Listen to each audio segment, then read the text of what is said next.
අයිබෝවන් අද උදෑසන කියන්නේ ඔක්තෝබර් 22 වෙනිදා වැලිගම පැත්තෙන් අහන්න ලැබුණ ගොඩක් කනගාටුදායක ආරංචියක් වැලිගම ප්‍රාදේශීය සභාවේ සභාපතිතුමා ලසන්ත වික්‍රමසේකර මහත්මයා ඝාතනයට ලක් වෙලා. ඉතින් මේ ගැන අපිට මූලික තොරතුරු ටිකක් ලැබිලා තියෙනවා. ඒ කියන්නේ ප්‍රවෘත්ති වාර්තාවක උපුටා ගැනීමක් කරා අපි බලමු ඒකේ තියෙන කරුණු ටිකක් විමසලා හරියටම මොකක්ද වෙලා තියෙන්නේ දැනට මොනවද වාර්තා වෙලා තියෙන්නේ කියලා. ඔව් ඇත්තටම කනගාටුදායක සිදුවීමක්. මුලින්ම කියවෙන කාරණාව තමයි සභාපති ලසන්ත වික්‍රමසේකර මහත්මයා වෙඩි ප්‍රහාරයකට ලක් වෙලා මිය ගින් කියන එක. ඒත් මූලාශ්‍රයේ කියන විදිහට මේ සිද්ධියම වෙලා තියෙන්නේ සභා ගර්භය ඇතුළේදීමයි. ඒක ටිකක් විශේෂයි නේද? අනිවාර්යෙන්ම. ඒක තමයි මේකේ තියෙන එක බරපතල කාරණයක්. සභා ගර්භයක් කියන්නේ සාමාන්‍යයෙන් යම ආරක්ෂාවක් තියෙන තැනක් නේ. එතනම මේ වගේ දෙයක් වෙනවා කියන්නේ ප්‍රහාරයේ ස්වභාවය ගැන වගේම සමහර වෙලාවට ආරක්ෂක විධිවිධාන ගැන ප්‍රශ්න මතුවෙනවා මූලාශ්‍රයේ කියන විදිහට. හරි. ඒ වගේම මූලාශ්‍රයේ කියනවා මේ ප්‍රහාරකයෝ ඒ කියන්නේ යතුරුපැදියකින් ආපු දෙන්නේ තමම කවුද කියලා අඳුනගෙන නැහැ.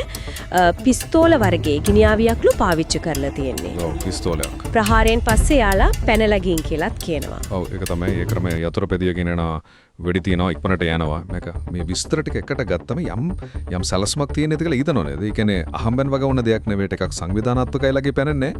ඇත්තටම නිගමන වලට එන්න බෑ තාම. පොලිස් පරීක්ෂණ ගැන සඳහනක් තියෙනව නේද මූලාශ්‍රයේ? ඔව් තියෙනවා. පොලිසිය දැනටම විශේෂ පරීක්ෂණයක් පටන් අරන් කියලා පැහැදිලිවම කියලා තියෙනවා.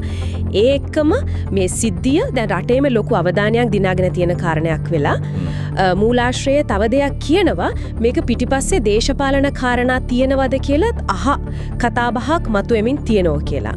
හැබැයි ඉතින් අපි මේ කියන්නේ මූලාශ්‍රයේ හැම සඳහන් වෙනවා කියන එක විතරයි. අපි ඒ මතය අනුමත කරනවත් ප්‍රතික්ෂේප කරනවත් නෙවෙයි. හරි ඒක පැහැදිලි. එතකොට අපි මේ මූලාශ්‍රයෙන් දැනට ගත්ත කරුණු ටික එකට තියලා බැලුවොත් සභාපතිතුමාට වෙඩි තියලා සභාගර්භයේ ඇතුළේදීම සැකකරුවෝ යතුරුපැදියකින් ඇවිත් පැනලා ගිහින් පොලිසිය විශේෂ පරීක්ෂණයක් පටන් අරන් ඒ වගේම දේශපාලන පැත්ත ගැන කසුකුසුවක් තියෙන බවත් මූලාශ්‍රයම කියනවා. මේ මුල් තොරතුරු වලින් මොන වගේ අදහසක් දෙන්නේ? මේ ටික එකතු නම පේන්නේ මේක නිකම් ප්‍රාදේශීය සිදුවීමක් විතරක් නෙවෙයි කියන එක. මේක ජාතික මට්ටමින්ම අවධානයට ලක්වෙච්ච ගොඩක් බරපතල සිදුවීමක්. ප්‍රාදේශීය දේශපාලන නායකයෙක් විශේෂයෙන්ම රාජකාරී කරන තැනදීම ඝාතනය වෙනවා කියන එක. ඒක ඇත්තටම ප්‍රාදේශීය මට්ටමේ ආරක්ෂාව ගැන දේශපාලන ස්ථාවරත්වය ගැන ගැඹුරු ප්‍රශ්න ගොඩක් මතු කරනවා.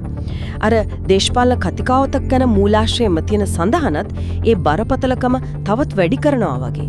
ඒ කියන්නේ දැනට ලැබිලා තියෙන තොරතුරු ටික වුණත් ඒකෙන්ම යම් ගැඹුරු කාරණා කීපයක් උඩට එනවා. හරියටම හරි.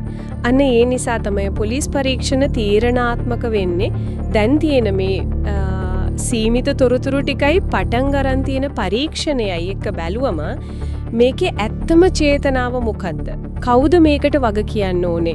ඒ අයව නීතිය ඉස්සරහට ගෙන්න නම් පොලිසියට ඉස්සරහට හොයාගන්නම වෙන වැදගත්ම සාක්ෂි නැත්තම් තොරතුරු මොනවා වෙන්න පුළුවන්ද?